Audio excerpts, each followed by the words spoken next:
भाजपा वाले चिल्ला चिल्ला के इस देश को बताना चाहते हैं कि आज भी आपातकाल लगा हुआ है। और दूसरी बात यह है कि भाजपाई जो है वो नफरत करते हैं महापुरुषों से। इनके पुरखों का देश की आजादी के आंदोलन में कोई योगदान नहीं। 53 साल तक इन्होंने तिरंगा झंडा नहीं फहराया। अपने मुख्यालय पर तिरंगे का ये विरोध करते हैं। घोर अपमान है लोकनायक जयप्रकाश नारायण जी का, उनकी संपूर्ण क्रांति का, उस क्रांति में जिन लोगों ने हिस्सा लिया उसका। और आपातकाल आपने आज भी लगा रखा है, ये भाजपा बता रही है। योगी जी को जिसने भी ये सलाह दी है वो मूर्खतापूर्ण सलाह है और इससे किसी का राजनीतिक कद नहीं बढ़ता, नुकसान होता है। आज लोकनायक जयप्रकाश नारायण की जयंती है, लेकिन लखनऊ के सड़कों पे संग्राम हो रहा है। अखिलेश यादव माल्यार्पण करने के लिए जेपीएनआईसी जाना चाहते हैं, तो घर के बाहर पुलिस तैनात है और जेपीएनआईसी के बाहर भी पुलिस तैनात। हमारे साथ आम आदमी पार्टी के वरिष्ठ नेता राज्यसभा सांसद संजय सिंह हैं। सर, रणभूमि जैसे हालात, अखिलेश यादव के घर के ठीक बाहर सिक्योरिटी तैनात, जेपीएनआईसी पे भी पूरी कोशिश की जा रही है कोई भी समाजवादी पार्टी का कार्यकर्ता, राजनीतिक पार्टी का कार्यकर्ता अंदर ना चला जाए। ये किस बात के लिए हो रहा है? मैं बहुत हैरान हूं कि भाजपा वाले चिल्ला चिल्ला के इस देश को बताना चाहते हैं कि आज भी आपातकाल लगा हुआ है। और लोकनायक जयप्रकाश नारायण जी ने आपातकाल के खिलाफ पूरे देश को जगाया।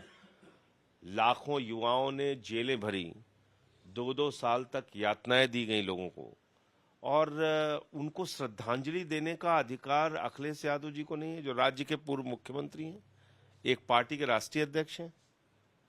तो मैं तो समझता हूं कि ये भाजपा चिल्ला चिल्ला के बता रही है कि आज भी आपातकाल लगा हुआ है, आपको श्रद्धांजलि देने का अधिकार नहीं। और दूसरी बात यह है कि भाजपाई जो है वो नफरत करते हैं महापुरुषों से, क्रांतिकारियों से, क्योंकि इनका और इनके पुरखों का देश की आजादी के आंदोलन में कोई योगदान नहीं है। राष्ट्रपिता महात्मा गांधी के हत्या में तो इनके पुरखों का योगदान है। 53 साल तक इन्होंने तिरंगा झंडा नहीं फहराया। अपने मुख्यालय पर तिरंगे का ये विरोध करते हैं। उसको मनहूस झंडा कहा, 3 रंगों को मनहूस रंग कहा। ये तो इतिहास आपको आरएसएस का मिल जाएगा, बीजेपी के पुरखों का। लेकिन बीजेपी के पुरखों ने कभी महापुरुषों का सम्मान नहीं किया। इनके 3 व्यक्ति आपको नहीं मिलेंगे जिन्होंने आजादी के आंदोलन में हिस्सा लिया हो।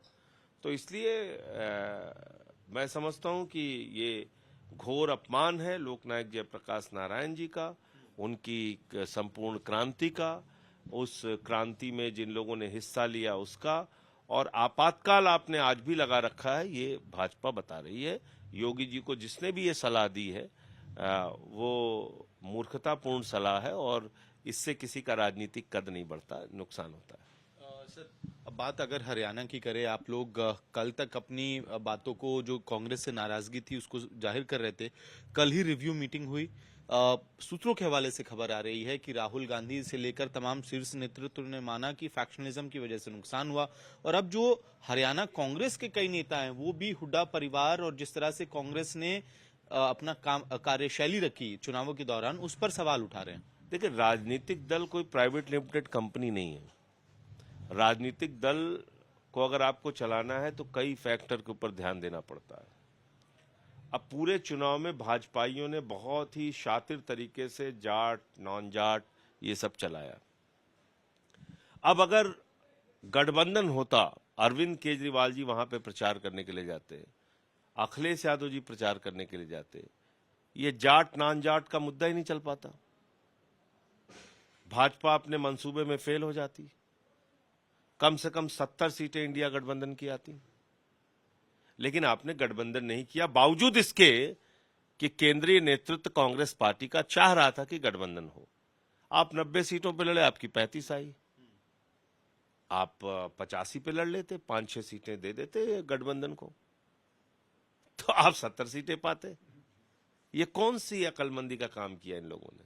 मेरी समझ से बाहर है, नंबर 1।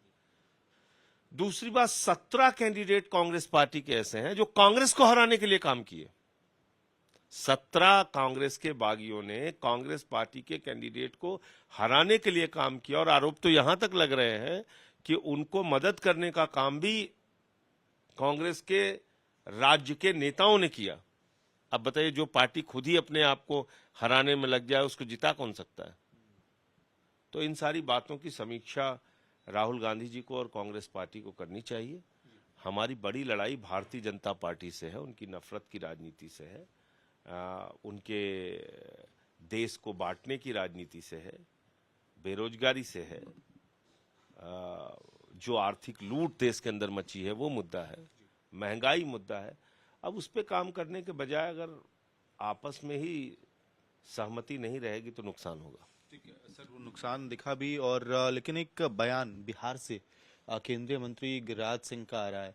कह रहे हैं कि आज़ादी के वक्त सभी मुस्लिम समुदाय के लोगों को पाकिस्तान चले जाना चाहिए था। अगर ऐसा हुआ होता तो आज देश में महिलाओं के प्रति जो क्राइम है वो कम होता। जिस तरह से हिंदू त्योहारों पे, हिंदू पंडालों पे हमला होता है, पथराव होता है, ऐसी गतिविधियां नहीं हो रही होती। मुझे तो लगता है कि अगर गिरिराज सिंह को ही पाकिस्तान भेज दिया जाए तो ज्यादा शांति रहेगी इस देश में। उन्हीं लोगों को पाकिस्तान जाना चाहिए। जितना पाकिस्तानियों को अपने देश का नाम नहीं लेते, उससे ज्यादा तो भाजपा ही लेते हैं। सबसे कट्टर समर्थक पाकिस्तान के तो भाजपा वाले हैं। आपने कभी वहां के लोगों को शायद नहीं सुना होगा कि उतना पाकिस्तान पाकिस्तान करें जितना यहाँ के भाजपा ही करते हैं पाकिस्तान पाकिस्तान।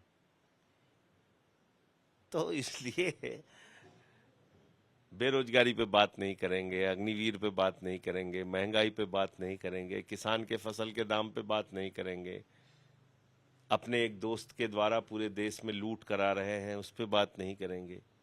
तो बात क्या है? सिर्फ यही, हिंदू मुसलमान। से बात करने के लिए बहुत बहुत धन्यवाद। वीडियो सहयोगी जगन्नाथ के साथ मेहमद भारद्वाज, दिल्ली आज तक।